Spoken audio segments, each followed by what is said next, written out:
Hi student, आप सभी को स्वागत है आपके अपने channel concept with S K Verma में।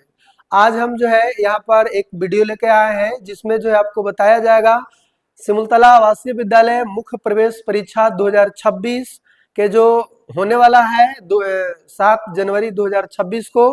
उसमें जो है भूगोल से जो है किस टाइप के प्रश्न आएगा, उसमें कौन कौन से क्वेश्चन जो है इम्पोर्टेंट के रूप में जो है होगा, वो चीज आपको जो है हम बताने वाले हैं। तो आप इस वीडियो को जो है ध्यान से देखेंगे और ये जो सामने आपको दिखाई दे रहा है पीडीएफ, ये ग्रुप में जो है भेज दिया जाएगा, जहां से आप उस क्वेश्चन को आंसर लिखकर आप जान सकते हैं और उसको अपने तैयारी में जो है उसको शामिल कर सकते हैं। तो चलिए हम लोग शुरू करते हैं।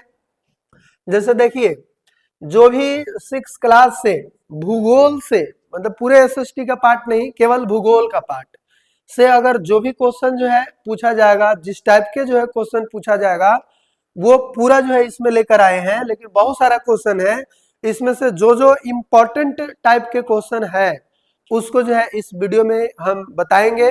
तो ये वीडियो जो है छोटा भी हो सकता है, क्योंकि हम केवल क्वेश्चन को बताएंगे कि ये क्वेश्चन को हर हाल में आपको याद करके जाना है। तो चलिए हम लोग शुरू करते हैं। इसमें देखिए एक चैप्टर जो है बना दिया गया है कि पृथ्वी हमारा आवास। ठीक है, इसमें पहला जो क्वेश्चन कहता है, पहला क्वेश्चन यह है कि पृथ्वी को नीला ग्रह क्यों कहा जाता है। तो ये बहुत इंपॉर्टेंट ही क्वेश्चन है। ये जो है आपको आने की भी संभावना है, क्योंकि आपको 20 को क्वेश्चन रहता है, उसमें पूरे एसएसटी का पोर्शन होता है। लेकिन उसमें से जो सबसे ज्यादा इंपॉर्टेंट अगर कोई क्वेश्चन बन रहा है तो ये आपका हो सकता है कि पृथ्वी को नीला ग्रह क्यों कहा जाता है। तो इसका आंसर जो है हम किस प्रकार देंगे, यहां पे आपको जो है समझना होगा। देखिए, कहेंगे कि पृथ्वी की सतह का लगभग 71% भाग में जल है और अंतरिक्ष से देखने पर अधिक जल होने के कारण पृथ्वी नीले रंग की दिखाई देती है। यही कारण है कि पृथ्वी को नीला ग्रह कहा जाता है। या इसमें यह भी शामिल कर सकते हैं कि हमारे जो अंतरिक्ष यात्री राकेश शर्मा थे, उन्होंने जब अंतरिक्ष से इंदिरा गांधी जो है जब उनको से पूछा कि पृथ्वी कैसा दिखाई दे रहा है, तो वो बताए थे कि वो नीला दिखाई दे रहा है। और एक जो है उसी पर मोहम्मद इकबाल के आप नाम सुने होंगे, जिन्होंने जो है बताए थे सारे जहां से अच्छा हिंदुस्तान हमारा, कि उस पृथ्वी पर हिंदुस्तान कैसन दिखाई दे रहा है, तो कि सबसे बढ़िया जो है कौन दिखाई दे रहा है, अच्छा हिंदुस्तान। तो ये देखिए बच्चा वाला जो आंसर होगा यही होगा कि ज्यादा जो है जल रहने के कारण पृथ्वी को नीला ग्रह कहा जाता है। लेकिन आपका स्टैंडर्ड जब बढ़ेगा, यानी कि आप जो है जब 10th क्लास में जाएंगे, तो वहां पर आंसर बदल जाएगा। वहां पे होता है कि प्रकाश में प्रकीर्णन होता है। अब प्रकीर्णन होने से जो है उसका जो बिखराव होता है प्रकाश का विभिन्न रंगों में बट जाता है और उसके कारण जो है नीला रंग के दिखाई देता है।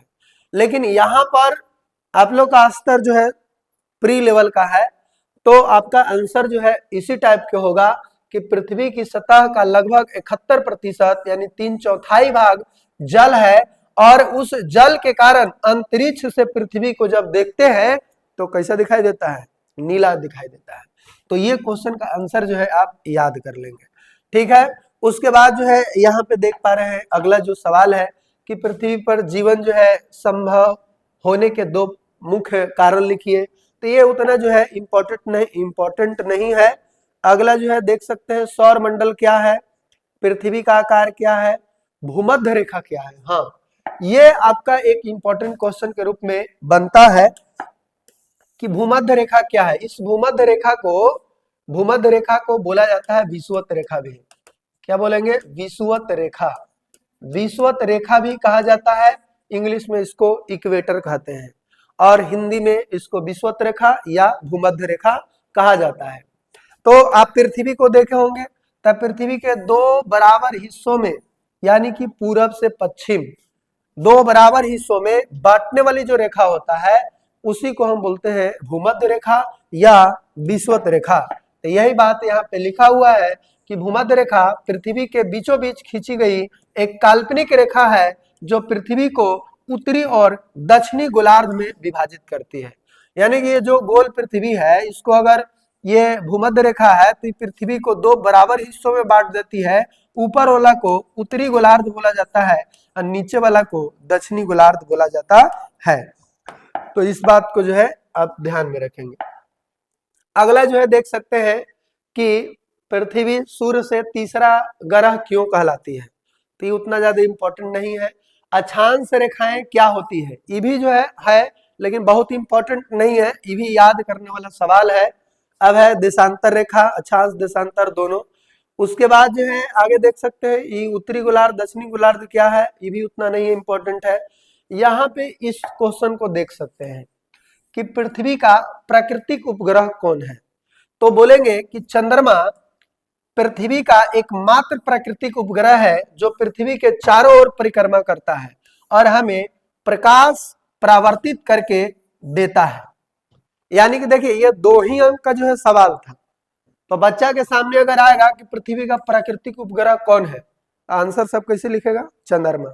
आंसर खाली लिख देगा कि पृथ्वी का प्राकृतिक उपग्रह जो है चंद्रमा है, लेकिन ये 2 अंक के नहीं हुआ, ओकरा में कुछ जो है नमक मिचाई जोड़ जाड़ देंगे और वो जोड़ जाड़ के जो है ये कह रहा है कि चंद्रमा पृथ्वी का एकमात्र प्राकृतिक उपग्रह है जो पृथ्वी के चारों ओर परिक्रमा करता है और हमें प्रकाश परावर्तित करके देता है। या आप जो भी चंद्रमा के बारे में जान रहे हैं वो चीज भी आप इसमें ऐड कर सकते हैं।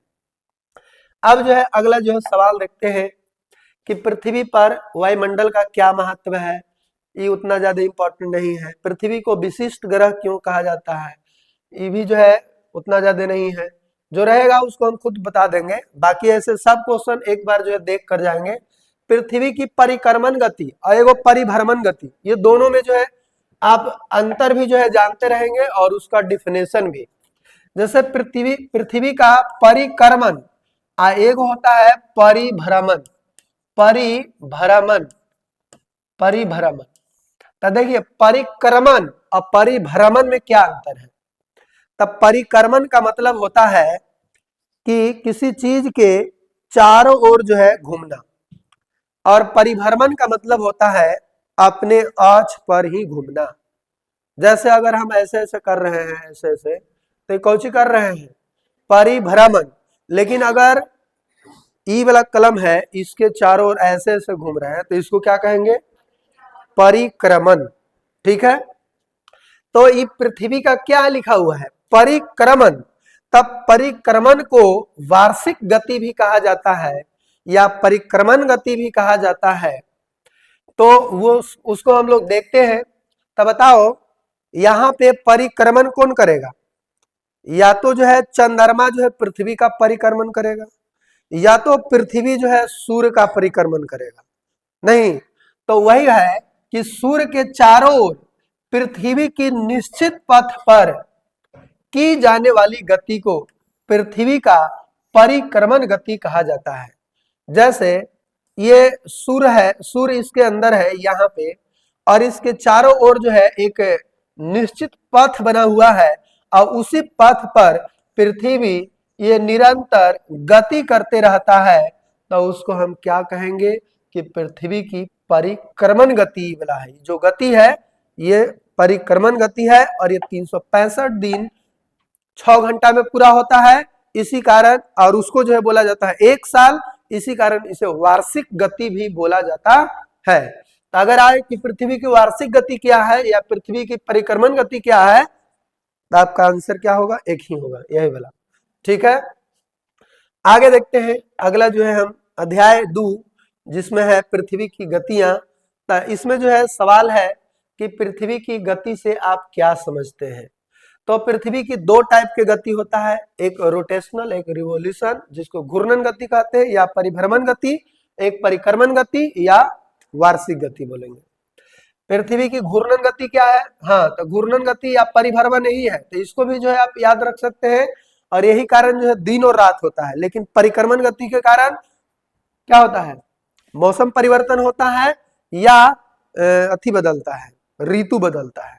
ठीक है, तो वो दोनों बात को जो है आप याद रखेंगे। लेकिन घूर्णन गति के कारण जो है केवल दिन और रात होता है। तो वही बात लिखा हुआ है कि पृथ्वी का अपनी धुरी पर पश्चिम से पूर्व दिशा में घूमना घूर्णन गति कहलाता है, जिसे पूरा करने में पृथ्वी को लगभग 24 घंटा का समय लगता है। तो इतना आंसर जब आप लिख देते हैं तो आपको आराम से 2 नंबर मिल जाएगा।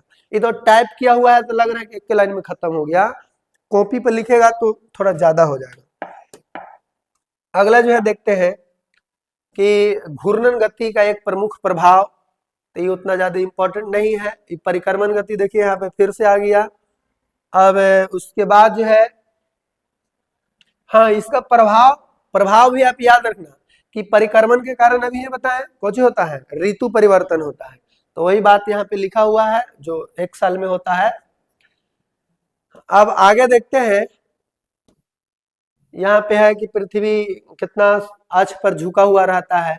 ऐसे शाम को एक बार पढ़ लेंगे, लेकिन जो बहुत ज्यादा इंपॉर्टेंट है उसको हम केवल बताने जा रहे हैं। यहाँ पे देखिए एक चीज और इंपॉर्टेंट आ गया, विषुवा क्या है? विषुवा तो कहता है कि विषुवा वह स्थिति है जब दिन और रात की अवधि समान होती है, और यह वर्ष में 2 बार होता है, एक मार्च महीना में और एक सितंबर महीना में। अगर डेट भी लिखना है कि कौन मार्च के होता है तो आप ध्यान दो, यहाँ पे एक चीज जो है बता दे रहे हैं जिससे आपको हमेशा हमेशा के लिए जो है याद रहेगा। ये पृथ्वी है, पृथ्वी पर कितने रेखा है? मुख्य रेखा जो है 3 गो है। इसको बोलते हैं भूमध्य रेखा या विषुवत रेखा। विषुवत रेखा इसको क्या बोलते हैं? मकर रेखा, इसको कर्क रेखा। ठीक है, ट्रॉपिक ऑफ कैंसर, इसको इक्वेटर, ट्रॉपिक ऑफ कैप्रिकॉर्न। अब देखिए ये होता है 0 डिग्री पे, ये होता है 23.5 डिग्री नॉर्थ साइड में, ये होता है 23.5 डिग्री साउथ में। अब सूर्य क्या होता है, यहां से यहीं तक जो है ना घूमता है, यानी प्रकाश जो अपना देता है ऐसे, ये मकर रेखा से लेके कर्क रेखा पर तक जो है प्रकाश जाता है। तो सबसे पहले जो हम देखें कि 21 जून को आप देखेंगे कि कर्क रेखा पर सूर्य का प्रकाश लंबवत पड़ता है। कर्क रेखा पर सूर्य का प्रकाश लंबवत पड़ता है। फिर 3 महीना के बाद जून, जुलाई, अगस्त, सितंबर में यहाँ पे चलाता है। और कै सितंबर? 23 सितंबर को, 23 सितंबर को। फिर 3 महीना के बाद कुछ होगा, अक्टूबर, नवंबर, दिसंबर, और दिसंबर मतलब 22 दिसंबर को। 22 दिसंबर को यहाँ पे चलाएगा सूर्य के प्रकाश। अब फिर यहाँ आगे तब ऊपर जाएगा, क्योंकि होने तो जाएगा नहीं, तब दिसंबर के 3 महीना बाद कुछ होता है, जनवरी, फरवरी, मार्च, और मार्च में यहाँ पर ही आ जाएगा 21 मार्च। अब इस प्रकार से फिर जो है 21 जून, फिर 23 सितंबर, फिर 22 दिसंबर, फिर 21 मार्च, ऐसे ऐसे। तो देख रहे हैं कि 1 साल में ये जो सूर्य है विषुवत रेखा पर 2-2 बार लंबवत आ रहा है। तो 2-2 बार लंबवत आ रहा है, तो बताओ तो जब ये कर्क रेखा पे था सूर्य का प्रकाश लंबवत, तो यहाँ पर ही गर्मी का इलाका, यहाँ पर ही ठंडा का इलाका, लेकिन थोड़ा थोड़ा विषुवत रेखा पर भी उसका प्रकाश जो है जा रहा होगा, यानी कि यहाँ अभी भी गर्मी है लेकिन थोड़ा कम गर्मी है।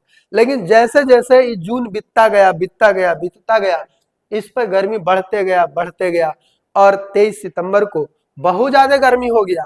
फिर धीरे धीरे नीचे जा रहा है, फिर भी यहाँ पे गर्मी है, और 22 दिसंबर हुआ, फिर भी यहाँ पे गर्मी है, और फिर ऊपर ही चहकने लगा, यानी कि फिर गर्मी है गर्मी। इसी कारण यहाँ पर बसने वाले लोग एकदम कोयला जैसन होता है, एकदम ब्लैक ब्लैक लगेगा कि कोयला के खान में से निकल के ही करे आ रहा है ना। तो ये किस कारण से हो रहा है? ये साल में 2-2 बार सूर्य के लंबवत होने के कारण, और यही कारण है कि 23 सितंबर और 21 मार्च को दिन और रात जो है बराबर होता है। तो बराबर होता है तो इसको याद कैसे करेंगे? तो कहेंगे 21, 22 तब 23, 21, 22 तब 23। आप 3-3 महीने समय बढ़ा देना, फिर इन्हें से भी 3 महीने बढ़ाएंगे तो वो हो जाएगा। तो आप डेट को याद रखेंगे कि 23 सितंबर और 21 मार्च के जो दिन होता है उसी को विषुवा कहा जाता है। कोई दिक्कत यहां तक में? अब इस सवाल का जो है आंसर याद रहेगा कि विश्व वह स्थिति है जब दिन और रात की अवधि समान होती है और यह वर्ष में 2 बार, एक जो है 21 मार्च और 23 सितंबर में होती है। डेट भी आप लिख देंगे, तो खाली मार्च सितंबर लिखल है, आप डेट के साथ ही लिख सकते हैं। अगला जो है आगे देखते हैं कि पृथ्वी पश्चिम से पूर्व क्यों घूमती है। ये भी इंपॉर्टेंट क्वेश्चन है कि काहे घूमती है भाई पृथ्वी पश्चिम से पूर्व क्यों घूमती है? क्योंकि ये जो है सूर्य के परिक्रमा करता है और अपने अक्ष पर उल्टी दिशा में जो है घूमते रहता है। तो कहेंगे कि पृथ्वी का घूर्णन दिशा पश्चिम से पूर्व है, इसी कारण सूर्य हमें पूर्व दिशा से उगता हुआ दिखाई देता है और पश्चिम से डूबता हुआ दिखाई देता है। ये भी जो है जोड़ सकते हैं। अब है पृथ्वी की आंतरिक संरचना, जिसमें जो है जिसे आपको एक भूपरपट्टी क्या है आप ये याद रख सकते हैं। और उसके बाद जो है एक थोड़ा सा कम क्वेश्चन रहेगा, एक ज्वालामुखी क्या है वो शब्द जो है देख लेना, इसमें होगा कहीं लिखा। और चट्टान के बारे में कैसन कैसन चट्टान होता है, खनिज क्या है ये भी आप देख सकते हैं। ये भी जो है अच्छा प्रश्न है, खनिज क्या होते हैं। तो प्राकृतिक रूप से पाए जाने वाले ऐसे पदार्थ जिनका निश्चित रासायनिक संगठन और जो पृथ्वी से प्राप्त होता है उसको खनिज कहते हैं। मतलब ऐसा सोचो ना, खान के जो निकाला जाता है उसको खनिज कहते हैं ठेठ भाषा में। जो जमीन को खान के निकाला जाता है उसको क्या कहते हैं? खनिज। लोहा, सोना, चांदी, तांबा, पित्तल, कोयला सब जो है क्या हो जाएगा? खनिज हो जाएगा। अब आगे देखते हैं नेक्स्ट सवाल कि पृथ्वी की परतों का क्या महत्व है। कौन कौन परत है ना दिले हैं?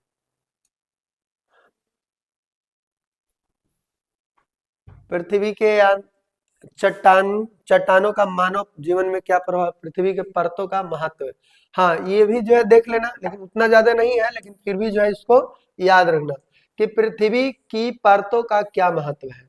तब पृथ्वी की परतें प्राकृतिक संसाधन प्रदान करती है और ज्वालामुखी, भूकंप जैसी प्राकृतिक क्रियाओं को समझने में सहायता करती है। यही जो है उसका पृथ्वी के परतों का महत्व है। अब उसके बाद जो है अगला जो चैप्टर है पृथ्वी की सतह की संरचना, और उसमें जो है आपका ये पृथ्वी के 4 प्रमुख क्षेत्र है, एक स्थल मंडल, जल मंडल, वायुमंडल और जीवमंडल। ये सभी क्षेत्र मिलकर पृथ्वी पर एक जीवन बनाते हैं। जैसे इसको आप समझिए ऐसे, यहाँ पे देख लेते हैं। जैसे मान लेते हैं कि ये, अरे इसमें फिगर वाला कहाँ चल गया?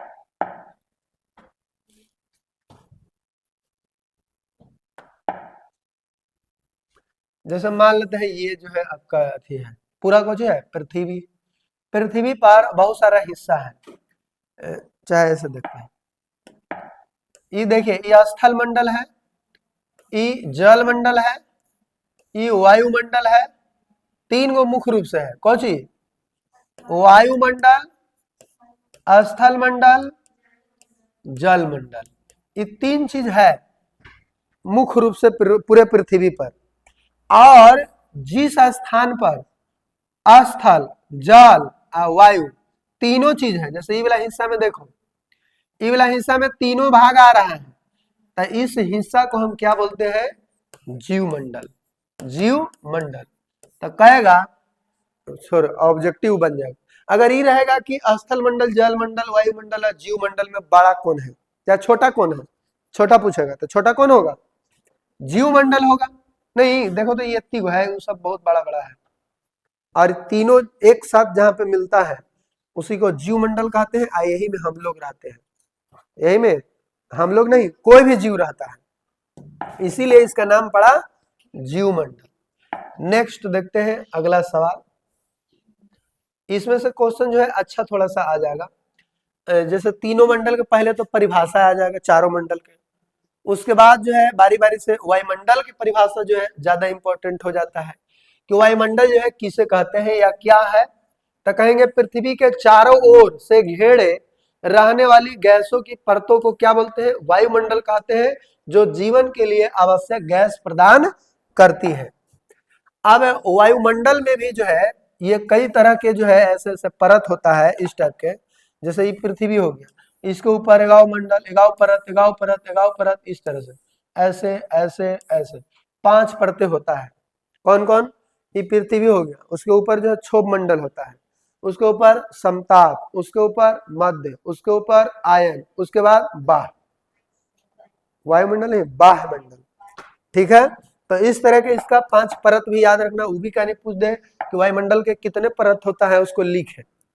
फिर ये सब जो इंपॉर्टेंट हो जाता है, ये महाद्वीप किसे कहते हैं, सब महाद्वीप को लिखे। ठीक है, तो उसका आंसर लिखा हुआ है, देखो इसमें अलग अलग हो गया। महाद्वीप किसे कहते हैं, पृथ्वी पर कितना महाद्वीप है, दो जोड़ के क्वेश्चन एक साथ जो है बोल देगा। महासागर क्या है, पृथ्वी पर कितने महासागर है, उसका नाम लिखे। ऐसे क्वेश्चन जो है जोड़ जोड़ के पूछा जा सकता है। अब देखिए पृथ्वी को जल ग्रह क्यों कहा जाता है, तो ये अगर आंसर नहीं भी याद रखेगा अपने से लिखा जाएगा कि पृथ्वी पर बहुत सारा जल है इसीलिए उसको जल ग्रह कहते हैं। नहीं, आगे देखिए नेक्स्ट है मानचित्र।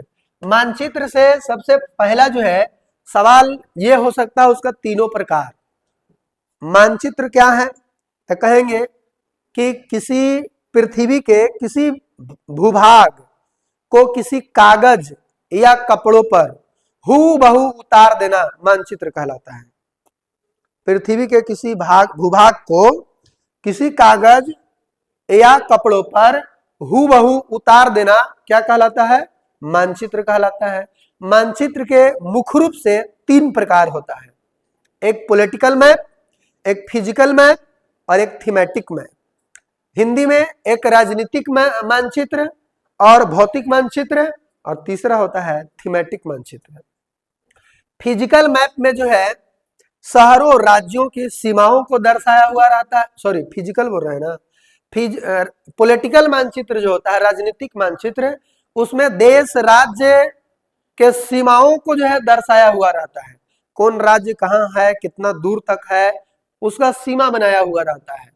और जो फिजिकल मैप होता है पर्वत, पहाड़, झरना, मैदान, ये सब को जो है दर्शाया हुआ रहता है। और थीमेटिक मानचित्र जो है वो वितरण मानचित्र जो है कहा जाता है, क्योंकि ऊपर वर्षा जो है कौन क्षेत्र में कितना हो रहा है, कहाँ पे हरियाली है, कहाँ पे पानी है, ये सब चीज को जो है बताया जाएगा, तो उसको थीमेटिक मानचित्र कहते हैं।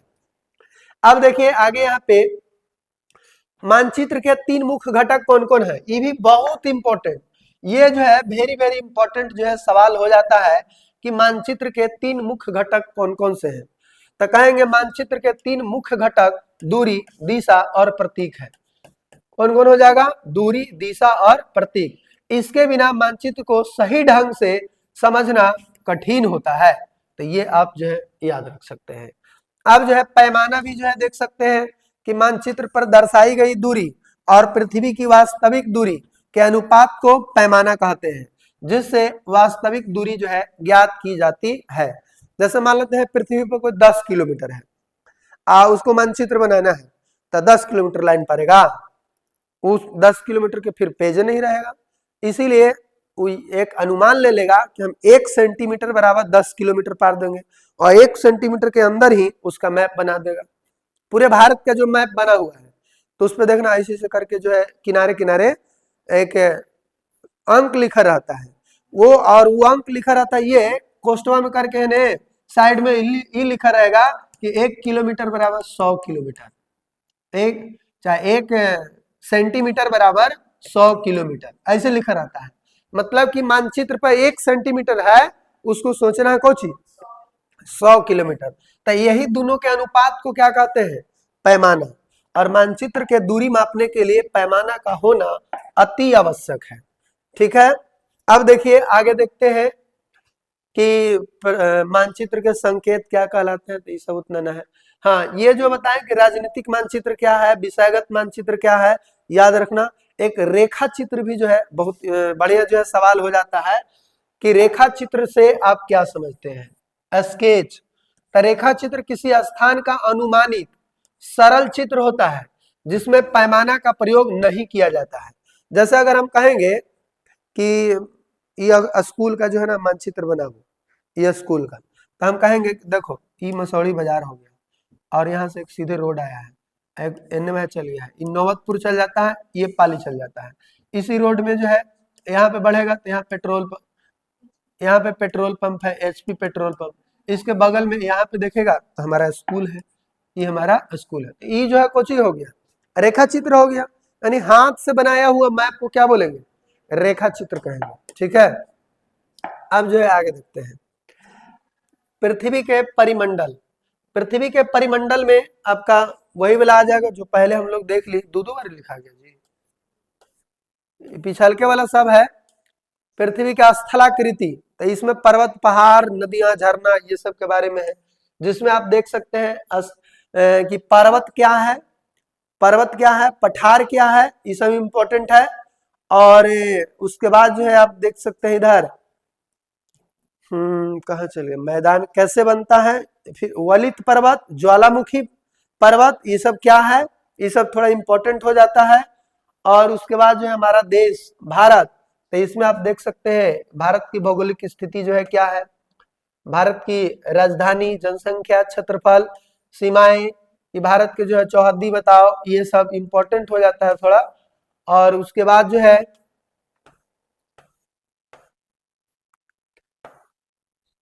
भारत की संस्कृति विविधता लिखिए, तो इसमें लिखेंगे कि भारत में विभिन्न प्रकार के धर्म, त्योहार, परंपराएं और रीति रिवाज पाए जाते हैं, इसकी सांस्कृतिक विविधता को दर्शाता है। भारत की जलवायु की विशेषता अगर लिखने के लिए कहे तो भारत की जलवायु मुख्यतः मानसूनी है, जिसमें वर्षा का प्रमुख स्रोत दक्षिण पश्चिम मानसून है, क्योंकि भारत में वर्षा होने का सबसे प्रमुख जो कारण है दक्षिण पश्चिम का मानसून, जो कहां से आता है, हिंद महासागर और अरब सागर से उठती है और केरल में सबसे पहले जो आती है, और केरल से ऊपर ऊपर छाकते हुए मुंबई सोन होते हुए और गुजरात में है, इसे फिर मारता है एंट्री और जाके बिहार में होते हुए मेघालय में जाके रुक जाएगा, वहां अटक जाएगा। और उसके बाद जो है फिर धीरे धीरे वहां से कुछ मानसून अरब बंगाल की खाड़ी से भी निकलता है, निकल के वो आगे बढ़ेगा, तो एनहू से जो है ये मानसून कुछ आगे बढ़ेगा और उत्तराखंड में जाके दोनों टकराता है। तो टकराता है तो एकदम गरजता है, पूरा एकदम बाल्टी जैसे उझलाता है, लगता है कि बड़का बड़का टंकी फट गया है, वैसे जो है पानी वहां गिरता है, जिसको बादल फटना कहते हैं।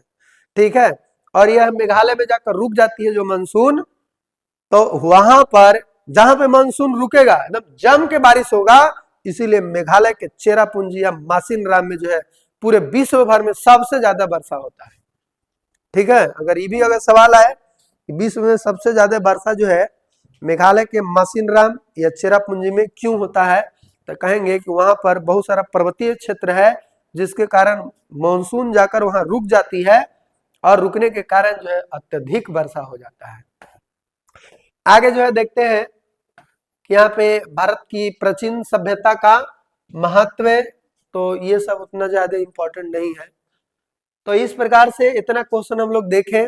बाकी जो है इसी तरह से एसएसटी में जितने भी पोर्शन आता है, जैसे कि आपका जो है पर्यावरण और हम, उससे रिलेटेड जितने भी क्वेश्चन है विज्ञान में भी पूछे जाते हैं और समाज में भी पूछे जाएंगे। उसके बाद जो है सामाजिक आर्थिक परिचय है जो किताब, उसमें से भी जो है क्वेश्चन जो है बहुत सारा जो है बनेंगे। और बाकी विषयों में आप देख पा रहे हैं हिंदी हो गया, हिंदी में कोम्पल और किसलय, कोम्पल 5 क्लास और किसलय 6 क्लास, ये दोनों का जो है अध्ययन करें। उसमें कहानी कविता को याद रखेगा तो आराम से क्वेश्चन आंसर बन जाएगा। अब कोम्पल सब बहुत बारी पढ़ा है, इसीलिए वो वाला छोड़ के किसलय पे थोड़ा सा एक बार ध्यान दे देंगे, क्योंकि किसलय से मेंस में पूछा जाता है, पीटी में नहीं पूछा जाता है, इसीलिए पीटी की तैयारी किए होंगे, पूरा जम कर जो है कोम्पल पढ़े होंगे, तो उसी तरह से जम कर जो है एक बार किसलय जो है पढ़ ले, तो आपको उससे जो है क्वेश्चन अगर आएगा तो छूटने की संभावना नहीं रहेगी। इंग्लिश की बात है तो इंग्लिश बुक से जो है बहुत कम क्वेश्चन आएगा, 2 4 5 गो 6 गो क्वेश्चन आता है, बाकी ग्रामर वाला पोर्शन से जो है ज्यादा क्वेश्चन आता है। तो उस पर जो है आप ध्यान दें कि जो भी आर्टिकल हो गया, प्रीपोजिशन हो गया, टेंस से रिलेटेड या सब्जेक्ट वर्ब एग्रीमेंट हो गया, ये सब आप याद रखें। और कुछ कुछ उसमें जो है एकदम बिल्कुल अलग क्वेश्चन रहता है किसी व्यक्ति के बारे में लिखने के लिए जो आप जान रहे हैं, जैसे गांधी जी के बारे में लिखने के लिए कहा, तो उसके लिए कोई किताब पढ़ने की जरूरत नहीं है। एक आप बढ़िया से जो है टेंस को क्लियर कर लीजिए और हिंदी में करके उसको इंग्लिश में ट्रांसलेट कर दे। अगर एग्जाम में एक बहुत ही की पॉइंट है क्या कि अगर मान लेते हैं किसी चीज का आंसर अगर ना आ रहा है, लेकिन हम क्वेश्चन को पढ़ के समझ लिए कि ये क्वेश्चन ये चीज जो है कह रहा है, तो हम कैसे लिखें। तो जो आंसर उसको है आपको हिंदी में अगर पता है तो उसी को लिख दो। कैसे, जैसे लिखल है यहाँ पे अधिकांश, तो लिख दो इसे कि अधिकांश जनसंख्या, इंग्लिश वाला बात करें, अगर ना आए तो लास्ट स्थिति में अधिकांश जनसंख्या ऐसे करके को रोजगार और भोजन प्राप्त होता है। इस तरह से अगर लिख देंगे तो वहां पे कुछ न कुछ न की जगह हाँ मिल ही जाएगा। 2 नंबर क्या है तो 2 नंबर ना मिलेगा, 1 नंबर मिलेगा, या कोई एकदम चश्मा डुप्लीकेट पहन ले है तो 2 नंबर दे सकता है है ना। इसीलिए उसको छोड़ना नहीं है। ये लास्ट स्टेज में होता है कि अगर ना आए तो हम क्या करें। ठीक है, अगर लिखने भी नहीं आ रहा, हिंदी मीडियम वाला स्टूडेंट के ज्यादा दिक्कत होगा कि अगर हमको मान लेते हैं हिंदी में परिभाषा पता है तो आपको ट्रांसलेट अगर करने आता है तो इंग्लिश में लिख दे, और वो भी अगर ना करने आता है, यही एक मात्र विकल्प है, उसमें नंबर जरूर मिलेगा। बिहार बोर्ड का जो है ये रूल है कि कुछ न कुछ लिखा रहना चाहिए, तो नंबर हम दे देंगे, और बिल्कुल छोड़ देगा तो हम काट के आगे बढ़ जाएंगे। यही नियम होता है, इसीलिए आप इन चीजों को जो है जरूर करेंगे। और कल के क्लास में फिर अब आज वीडियो जो है अभी खत्म करेंगे, और कल हम आपको मैथ का जो है विद्यार्थी के द्वारा बनाया गया जो है क्वेश्चन लेकर आएंगे, और हो सकता है फिर उसको अगले दिन जो है पेपर 2 का जो है क्वेश्चन लेकर आएंगे। उसमें विद्यार्थी कैसे जो है प्रश्न का उत्तर लिख रहे हैं, उसमें क्या गलती है उसको करेक्शन करके जो है आपको बताएंगे, ताकि जो है उसमें जो भी आप अगर गलती उस टाइप के कर रहे हैं तो आप अपने आप में सुधार करें और एक बेहतर जो है रिजल्ट देने का जो है आप एक विद्यार्थी जो है बने, जिसमें जो है आपका रिजल्ट से आपके होने से जो है न कि आपके शिक्षक, न कि आपके माता पिता, बल्कि आपके जो भाई बहन है या कोई अन्य जो है आपके पहचान के हैं, वो देखकर जो है प्रेरित हो कि देखिए फलना जो था वो जो है सिमुलतला का मेंस एग्जाम निकाल लिया। क्योंकि मेंस एग्जाम निकालना बहुत टफ हो जाता है। क्यों टफ हो जाता है, कारण है कि इसमें जितना भी विद्यार्थी गया है पीटी पास करके वो सब तेज है, और तेजों में से तेज को जो है निकालना है। यानी कह सकते हैं कि पूरा दूध से दही बनाना और दही से मक्खन निकालना, यानी क्रीम निकालना। तो वही बात है, पहले आप पीटी के एग्जाम के समय जो है दूध थे, तो दूध से फिर दही बन गई।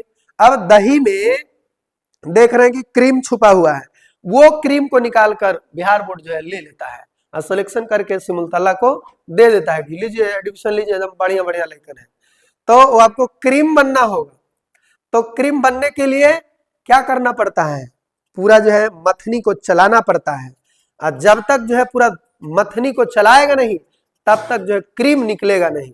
इसीलिए मथनी चलाने का मतलब यह है कि आपको पूरा हर विषय को बढ़िया से पढ़ना, उसमें किसी भी तरह का ये चीज नहीं छोड़ना कि कारण से हमको जो है रिजल्ट पेंडिंग में चला गया या रिजल्ट नहीं हो पाया। एक भी जो है उसका ऑप्शन ना दे जो आपके कॉपी जांच करने वाला वो नंबर को काट सके। इसलिए अपने तैयारी को बेहतर करें। फिर मिलते हैं अगले क्लास में, तब तक के लिए जय हिंद।